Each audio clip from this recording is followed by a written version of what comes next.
Bonjour à tous, comme je vous ai dit dans les derniers épisodes, je ne suis pas scientifique ni philosophe, donc dans cette vidéo, ne me critiquez pas dans les commentaires.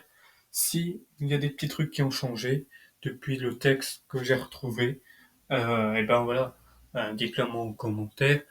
Moi, je verrai un peu les passionnés du système solaire. Donc aujourd'hui, c'est donc sur la planète Terre que nous allons parler dans cette vidéo. Donc j'espère que ceci vous plaira quand même. Likez, commentez, abonnez-vous en activant la cloche pour ne louper aucune de mes prochaines vidéos. Et moi, je vous dis donc bonne vidéo à vous.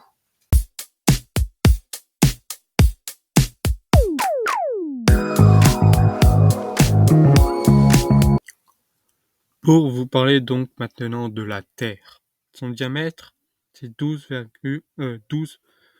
713 km au pôle et 12 756 km à l'équateur. Pour sa masse, c'est 6 fois 10 puissance 24 kg, une torsité de 5,52. Sa température varie selon les saisons en fait, et de l'équateur donc au pôle d'environ moins 50 à 50 degrés Celsius. Sa révolution 365,25 jours. Sa trajectoire elliptique penchée sur son axe donc à 23 degrés. Son équinoxe le 20 mars et 23 septembre, début du printemps et de l'automne, inversé selon l'hémisphère nord ou sud. Solstice donc le 21 juin au 21 décembre, début de l'été et de l'hiver, inversé selon donc l'hémisphère. La vitesse orbitale c'est 29,80 km par seconde, une rotation de 23h56 minutes et 4 secondes, avec son atmosphère donc enveloppe gazeuse de 60 à 500 km d'altitude maintenue par la force d'attraction en se divisant en plusieurs couches. Sa composition dans une couche d'atmosphère jusqu'à 10 km d'altitude, son azote de 78%, oxygène 20,9% et divers gaz rares tels que l'argon, le néon et l'hélium et le krypton. Au-delà donc, entre 15 et 50 km d'altitude se forme la couche d'oxone.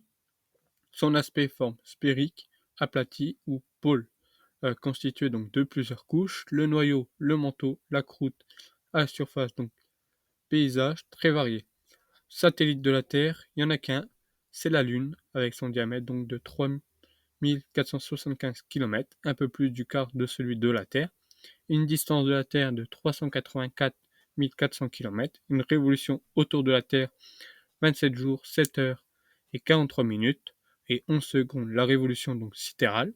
Et pendant ce temps, elle pivote donc une fois sur son axe, ce qui explique qu'on voit toujours le même hémisphère entre les quatre faces le cycle réel ou lunaison de la pleine, donc lune à la nouvelle lune, dure 29 jours, 12 heures et 44 minutes. Son aspect accidenté de nombreux donc cratères et pour son exploration donc observation personne spatiale mission Apollo 11 le 21 juillet 1969. Premier pas sur la Lune par Neil Armstrong.